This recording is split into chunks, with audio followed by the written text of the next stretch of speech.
so far have been able to really not use any commercial fertilizer on what I call livestock operations. I do a little bit of row cropping. I do use commercial fertilizer there, but just my philosophy is if you get the proper nutrient cycling going on a cattle operation, particularly if you're not having to make hay on your farm, there's no reason that long run you should be using any commercial fertilizer if you're managing everything right.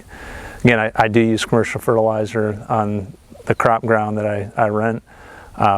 Hopefully someday I'll be able to figure out a way to even there not necessarily use it, and part of that may be bale grazing on the crop ground. But bale grazing is a great way to bring in fertility to a farm like we're at right now. Again, I took over management of this farm just about 1 year ago. Severely depleted, the 6.5 acres of crop ground on the top particularly, the soil is basically dead right now. I think it's about 2.2% organic matter. The main part of the farm, the pastures that you're seeing here that were essentially not used as pastures but used as hay ground for at least 2 decades, maybe closer to 3 decades, they're about 4% organic matter. Just as a baseline, the farm that I've been managing for about 10 years, it's 4 miles from here, the average there is about 5.5 to 6% organic matter. So, and you can see all the broom sedge here. So this farm is severely depleted. So essentially, if I want to bring this up to full production, I would have 2 choices. I mean, assuming I'm using good grazing management in both of them, one would be to bring in commercial fertilizer. The other would be essentially bringing in fertility from hay and bale grazing to get that same effect. Short run, probably have better production with commercial fertilizer would be my guess, but long run, I'll guarantee you that the long run productivity of this farm will be much higher with doing this, essentially bringing those nutrients by bale grazing versus commercial fertilizer. There's a way to do bale grazing in the eastern U.S. There's a way to do bale grazing in the high plains where it originated. And they're 2 different things. I mean, it's like dairy cows and beef cattle. I mean, they're almost 2 different species, right? So the biggest problem I see people doing here in the east is they see what has been done in North Dakota or Saskatchewan or something like that, and they put 20 bales to the acre, and then they are doing that in wet conditions, and yeah, you're going to have a mess. To me, bale grazing, to do it right, and trying to simplify it, is you want to set hay out ahead of time. So, some people call bale grazing setting 2 bales out at a time, just farther and farther out in the pasture. That's better than feeding in a dry lot, but you're going to miss a lot of the benefits of bale grazing by doing that. You're also going to have a whole lot more impact on that pasture because you're driving that tractor back and forth in a lot of cases in very wet conditions. Tractor is going to do more damage in 10 minutes. 10 minutes of driving a tractor back and forth on a wet pasture is going to do more damage than 100 cows on probably the whole winter time. So to do what I call bale grazing is you're going to set hay out in chunks. Doesn't it all have to be at the beginning of feeding, but set out at least maybe a third of your hay to start with, a third mid-winter and a third late winter, something like that. We've had situations where we've set out 2/3 or more of the hay at one time at the beginning of winter. So to me, that kind of is a key in terms of what I define as bale grazing. Then another component of what I define in bale grazing is that you're never going to return the same place twice in one winter time. That doesn't mean the cattle aren't coming back to it, but you don't want to feed. So for instance, if this is a big pasture here and our water source is at the other side there, you're going to start bale grazing over by the water source and you move this way. It may take a month to get over here, and that's fine. You're going to have a little bit more damage over that way because they're walking back and forth. There's some things you can do to prevent problems. The main thing is if you have fairly sloping grounds, you don't want cattle to go straight up and down, say, a steep hill. So you can actually put out a fence that's hot to kind of redirect them, and I've seen that done. We did that 1 year before we kind of improved our water situation. So in that situation, as long as they're on a pasture for no more than maybe a month, and I don't know what the exact time period is, but certainly if they're on it for a month or less, you're probably not going to have any problems there. But once you go beyond that, and again, I'm not going to say exactly a month, but if you're on that pasture for 2 months, there's a good chance that there's going to be some regrowth back there, not much, and you're not going to see it, but there's going to be enough where the cattle are going to start to kind of nip that small regrowth. And what you're going to have in that situation is you're going to have very delayed production in the spring, which is also the same reason you don't ever want to come back to the same pasture that you bale grazed early in the year, for that same reason, because there will, at least here in Kentucky, probably not in Minnesota or Wisconsin, but here in Kentucky or Virginia, you're going to have a little bit of regrowth. The plan is probably put most of its reserves into getting that regrowth, and once you've taken that off, you're going to have delayed production spring, sometimes as much as a month and a half. I've seen it happen before.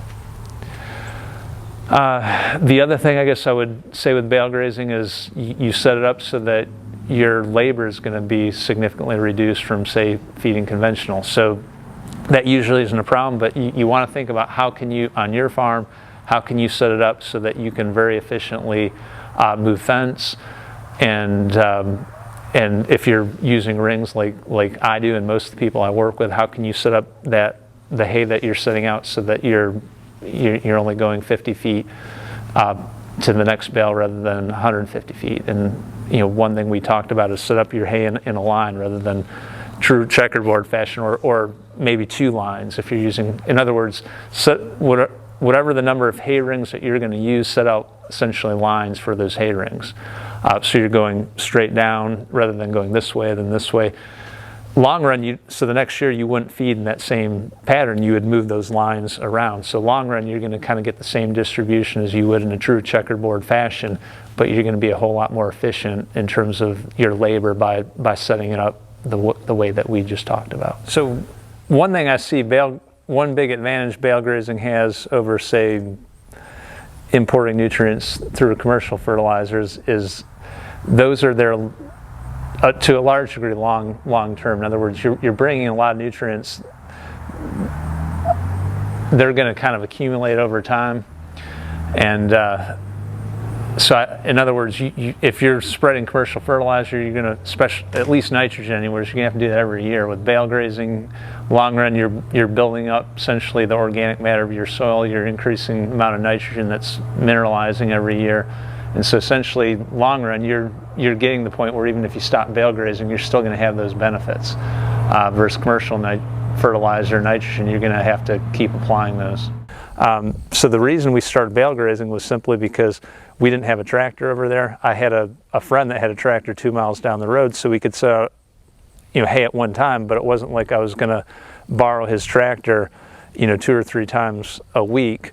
To do that. So we started bale grazing simply out of necessity. It was the only way I could figure out to essentially feed hay in the wintertime and not have to have a tractor out there. So that's how it started.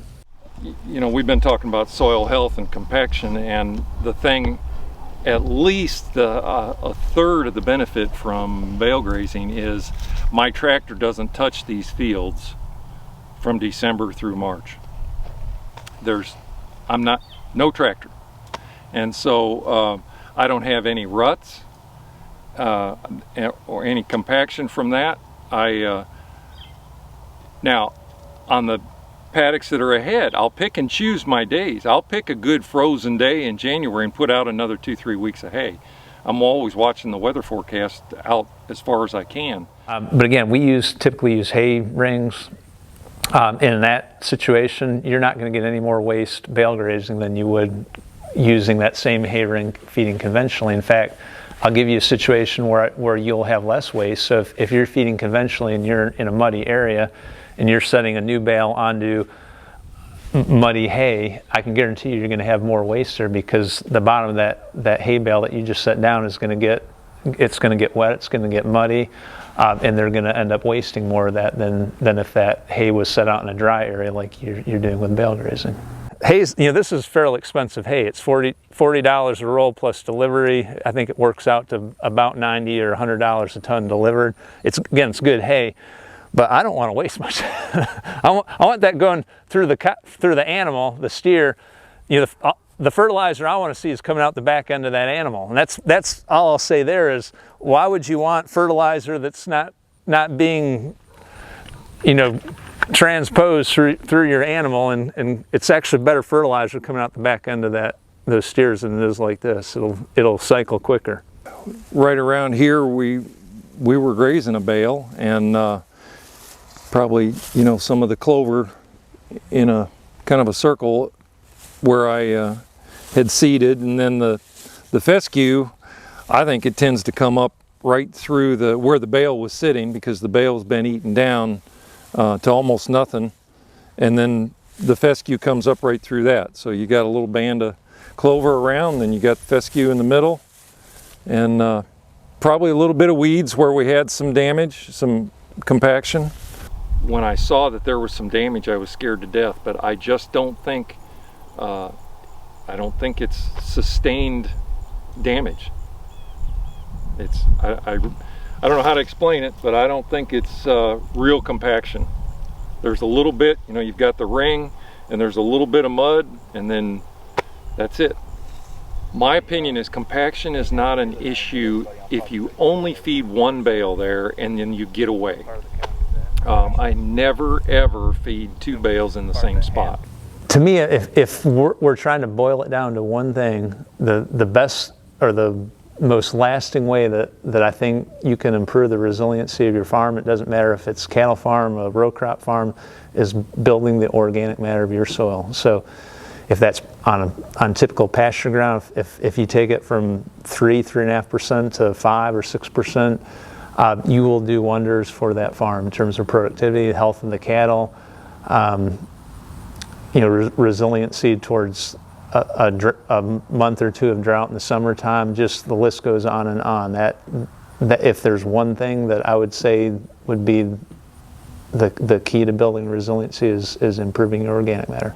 We knew we were at 2.5% before bale grazing, and maybe it might have been a year or two of rotational grazing, and then with bale grazing I have seen it really come up. So we've already moved it from 2.5 to 4. We're just under 4 right now on most of the paddocks. It's necessarily, some people think it's from the hay waste, and obviously you'll get some benefit from there, but I think the biggest benefit, and I've looked at this and I've heard people talk about this, and it's true, you can add up all the organic matter in that, you know, whether it's hay waste or the organic matter you get from, say, a cover crop, and it's so small in relation to what you would have to build up organic matter 1% that you're not getting it. That's not what's causing the biggest increase in organic matter. Where you're getting the big increase in organic matter is you have a healthier pasture sward, and you're getting actually more organic matter created through that system than what is being, say, left on the ground from hay waste. And a lot of this is really just coming out in the last few years, that the biggest potential for organic matter increases is not the organic waste, it's what actually is being pumped into the ground by the plants themselves, what some people call liquid carbon, to feed the soil microbes. So I'm convinced that bale grazing, indirectly through that process of increasing the amount of effective fertilizer that you're getting in that pasture, long run you're building up the organic matter of your soil through that process, more so than the hay waste is occurring.